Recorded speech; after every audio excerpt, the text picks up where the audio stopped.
Thanks for joining us today. We're going to talk about 3 trigger-ready flows that you can build today. My name is Patrick Scheel, and I'm a consultant with Perio. Typically staffed on my projects as a technical consultant or a business analyst or some hybrid between those two. Twitter handle is up here, so if anybody wants to follow me, that'd be great. I'm a certified Salesforce admin, developer, consultant, Sales Cloud consultant, and Service Cloud consultant. Just a little bit about Perio. Perio is a global cloud consultancy that helps our customers deliver results in weeks, not years, by harnessing the power of the world's top talent. And we do this with our unique blend of onshore delivery, global development centers, and our 700,000 member top coder community. So I stopped by one of our booths in the Cloud Expo. We have a couple, and one out here in the Dev Zone. Great, thanks, Patrick. My name is Grant Pierce. I'm the Director of Sales Technology and Enablement at Choice Hotels International. A little bit about Choice Hotels. We're the global franchisor for these 11 brands you see up here, 6,300 hotels worldwide. My team and I oversee the Salesforce.com rollout for our global sales team, encompassing about 175 users across 7 countries. Choice rolled out Salesforce about 3 years ago and have been growing on the platform ever since. So a little bit what we're going to cover today. We're going to talk through the Trigger Ready Flows pilot program, give you a little overview of the program. I'll give you an update on some of the use cases we had at Choice and why we use this program. Patrick's going to do a few live demos of the solutions. We'll look at flows and workflow rules, how these all work together, and then actually build one in real time. We'll save some time at the end for Q&A. So when I took over Salesforce.com at Choice about a year ago, we had done a deployment that was live for about 2 years and really had some limited success and low adoption in our rollout. We had overly customized the interface. We were very dependent on IT to make changes. We couldn't make simple config changes on the fly by an admin user. So we contracted with Perio about a year ago and set out to really re-implement Salesforce and make it the successful deployment that we wanted. Our goals in that implementation were really an intuitive user interface, screens that people knew what happens next very easily, automation of repetitive tasks wherever possible to increase efficiency. So our users told us, hey, I want to click this button and then have the next thing automatically happen for me. We wanted to depend as much as possible on config, not code. So as you can see, I didn't have the developer certification, everything that Patrick did. Neither does my team and I. So we wanted something that admins could support. So with this mantra, that's when Patrick had recommended to us, hey, you know what? This Trigger Ready Flows pilot may be something that really works out well for you guys. It's something that admins can use, build automation in, and work with easily. So Patrick, do you want to talk a little bit about the program? Sure. So just a little description for anyone who hasn't had any familiarity with visual workflow. First, this is kind of like, as Grant described it first, it's sort of like a glyphy diagram that actually does things. So here's an example of one. In the early days, it was commonly used for like call scripting, interactive data operations, and things like that. The pilot program adds another workflow action. So you're probably familiar with some of the standard ones like creating tasks, email alerts. You'll see up here we have an additional one called a flow trigger. So similar to a field update, this will just launch that action whenever a specific criteria is met. So we can do a lot of things similar to Apex triggers. We can select, we can use like a complex selection criteria. We can act on multiple records at the same time, operate across relationships, some things that you can't do with normal workflow updates and things like that. Some of the benefits are that there's no code. It's pretty readable, so you can look at a flow and kind of know what it does without having to dig into the code. It's pretty configurable by savvy admins. So it removes some of the development overhead, like Grant said, and also there's no requirement for test code coverage. So some developers out there will probably think that sounds a little scary.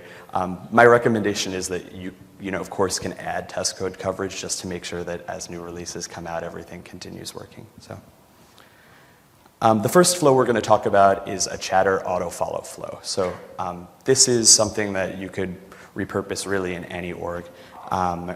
We used it for one. Grant will talk about that. But you might want to do it for, like, let's say a case owner auto-following their case, or an opportunity owner auto-following the account it's related to. So again, it can operate across those relationships, and I'll turn it over to Grant to talk about what we did at Choice.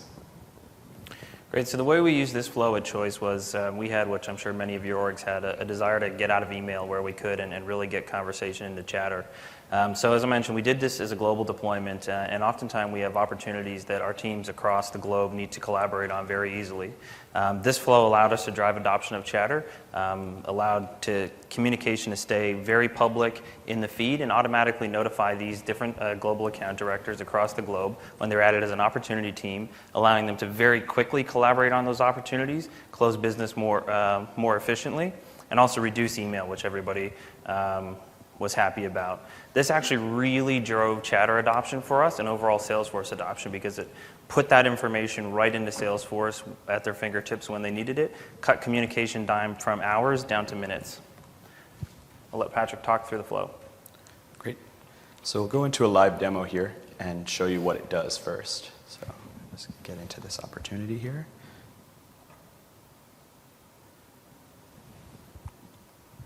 Okay. So here we have an opportunity for Dreamforce 2014. As you can see, there's no followers up here in the Chatter Publisher, also nobody in the Opportunity Team related list. So I'm just going to go ahead and add an Opportunity Team member. I'll add myself.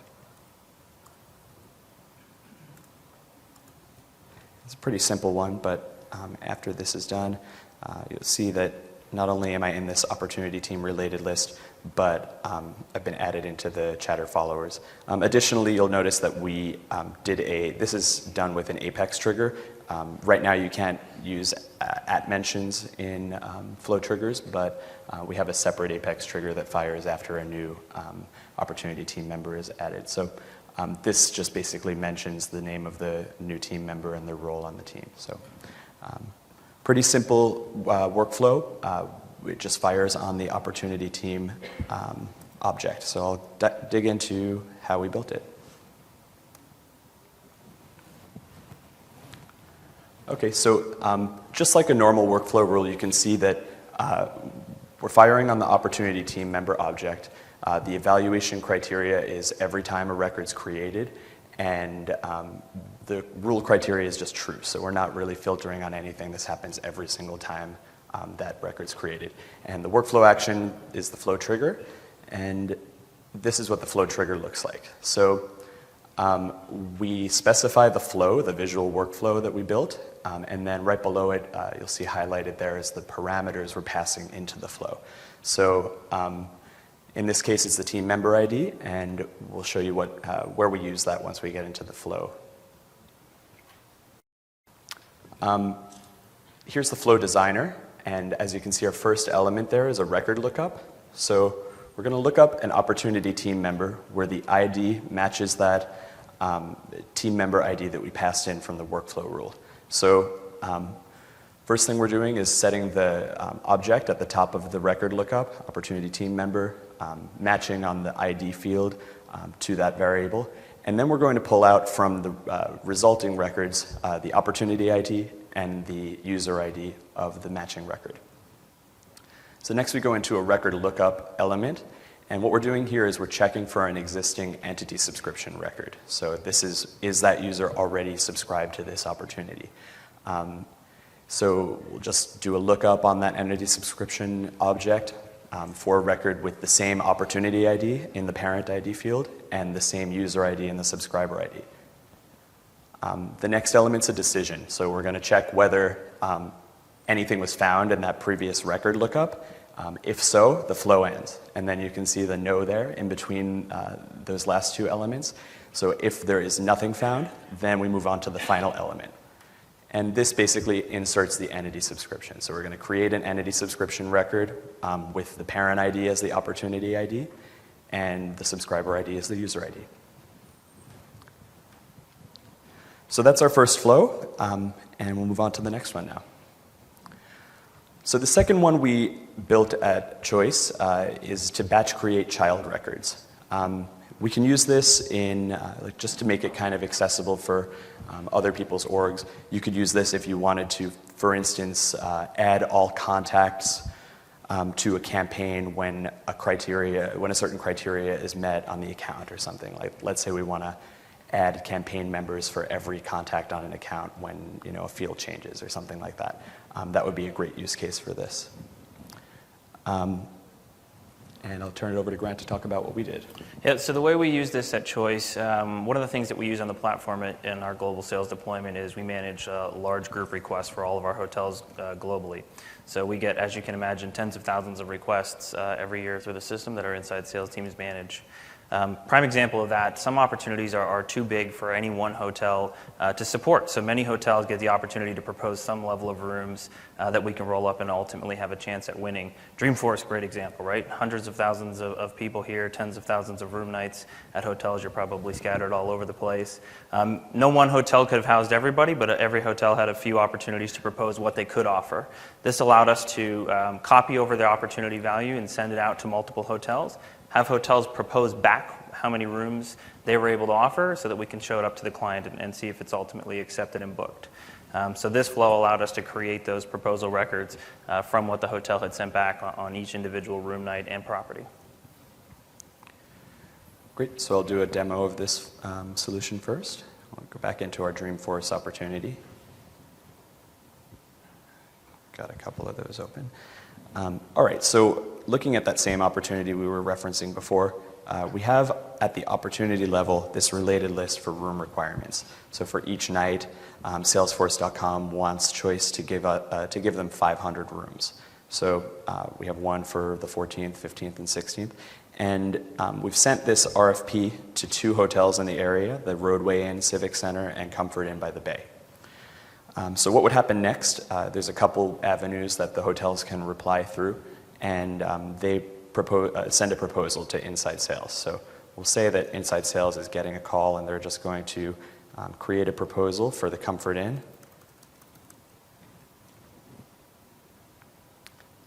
And here we are in that proposal record now.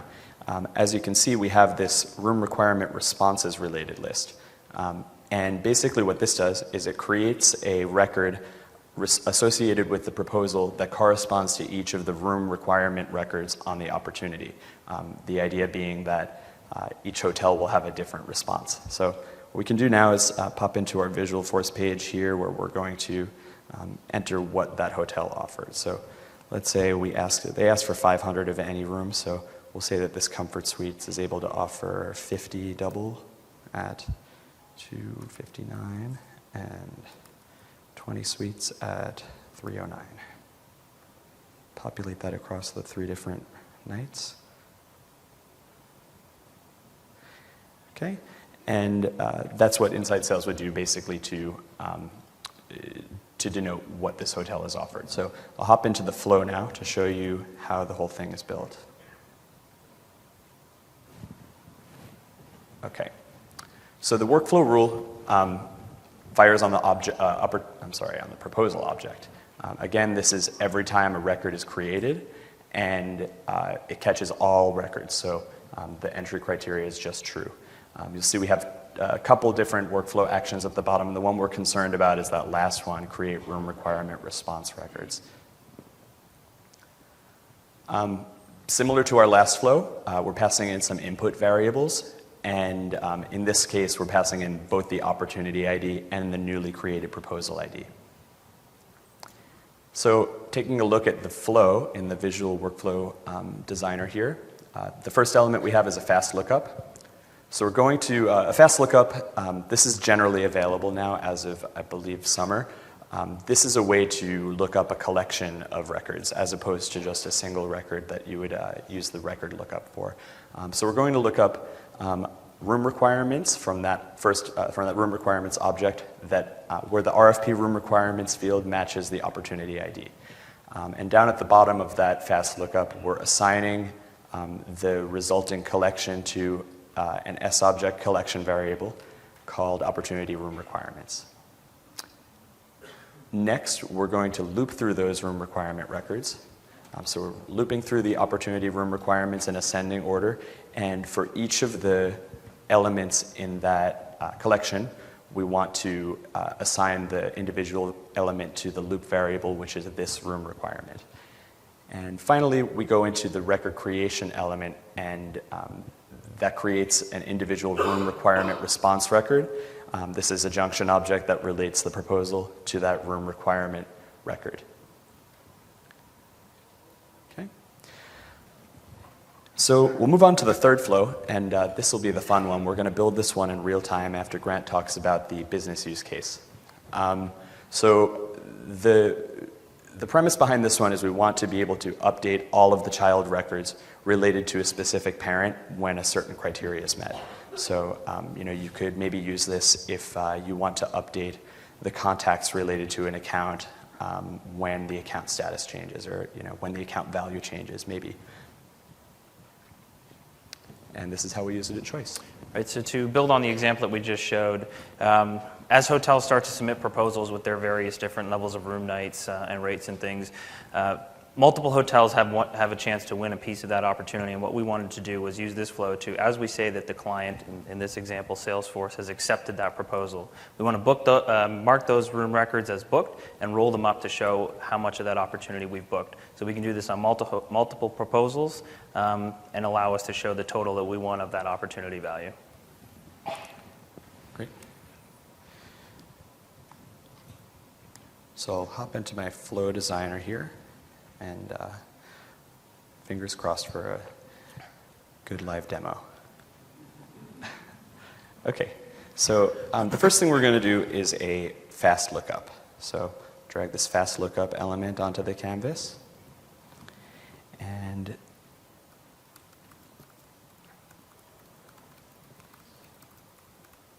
so I want to look up all the related room requirement records to the proposal that we are triggering this from. So choose our S object here. Okay, room requirement response. And we want to find all of the room requirement response records that match where the proposal field matches an input variable that we'll send from our workflow. So create that new input variable here. We'll call it proposal ID. This is a text data type, and we have to make sure we set the input-output type to be at least input only. This will allow us to specify it when we create our workflow rule. Okay.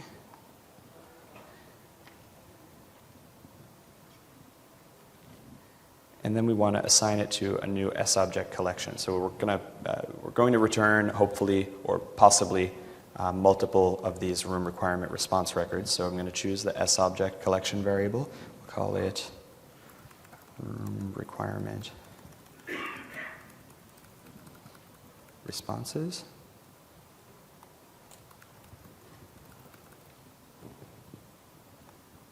Again, choose the object type.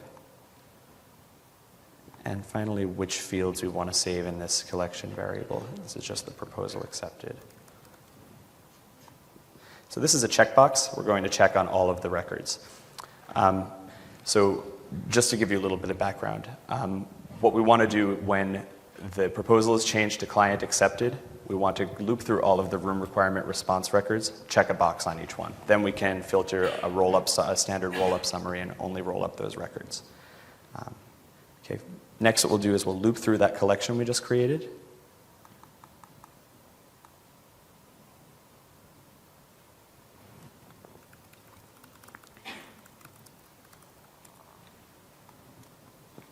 Select the collection. And we'll call the,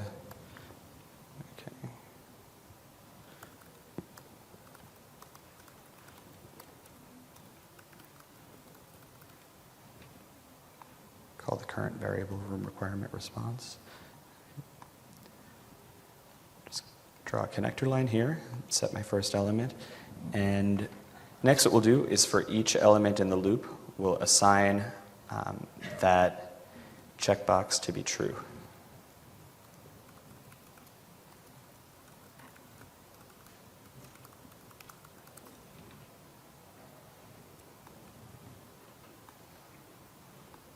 So for this record, choose that field, equals, and use the global constant as true. And draw our connector lines again. we want to do this for every element in the collection. So basically, it loops through everything we found in the fast lookup and sets that checkbox to true on every one. And then finally, we'll create a fast update. And we'll call this update all room requirement responses. And this is where we commit our change to that collection. Draw the end of loop connector here. And I've set my start element, so we should be good to go. So save this.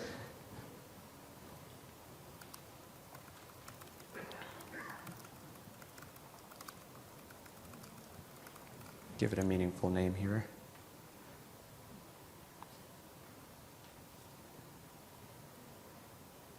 Okay, next thing we're going to do is we have to activate the flow, and then we'll create the workflow rule that calls it. So a new workflow rule, we're going to fire this on the proposal object.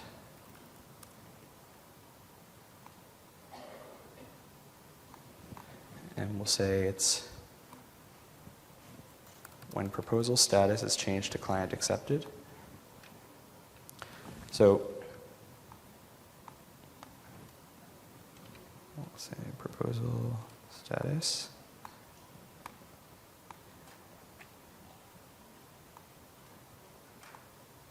Okay, just like a normal workflow rule here. And then we create our flow trigger.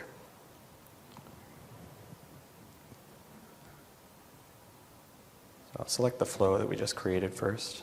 And set all room requirements responses to proposal accepted. We'll set our flow variables.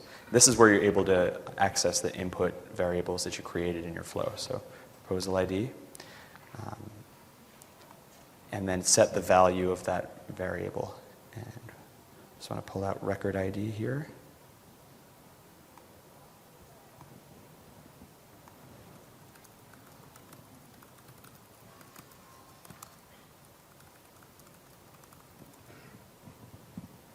Okay. Optionally, you can choose that the administrators run the latest version of the flow. This is if you want to test something that you're building. Okay, so finally I'll just activate this workflow rule, and then we'll give it a try. So I'm back at my Dreamforce proposal here. If I go to the opportunity, you'll see that we have this booked room nights roll-up summary. So this is just a standard roll-up summary field.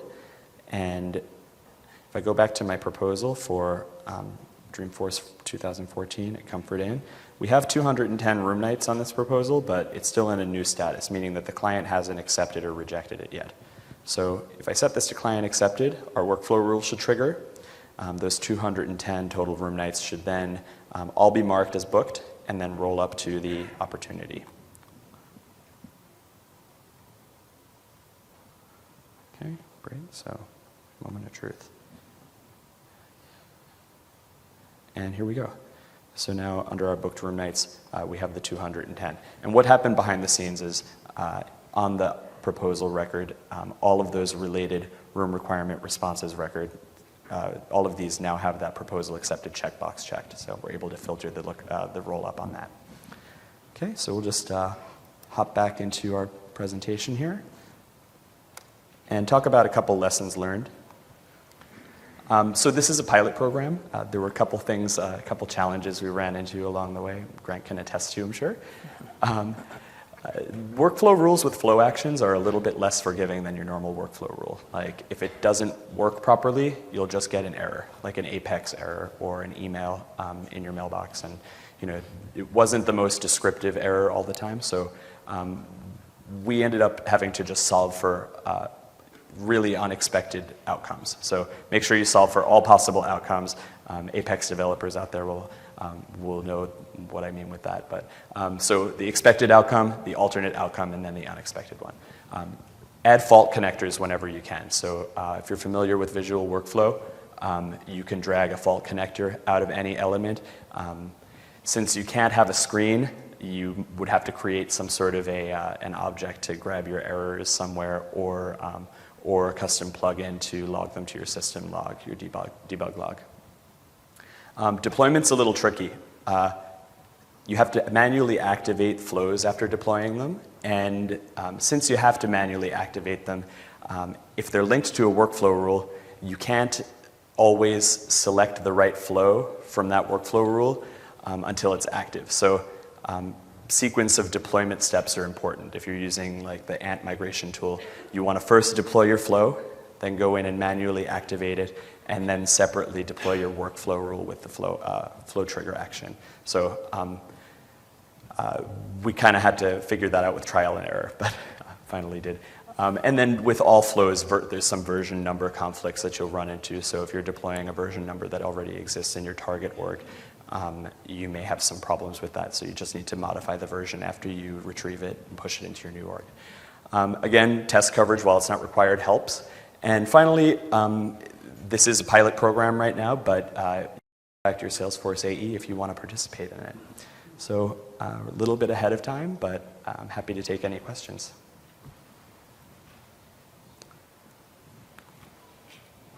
Yeah? Do we know when this will be generally available? The question was, do we know when this will be generally available? Do we have anybody from the Salesforce product team for flow triggers?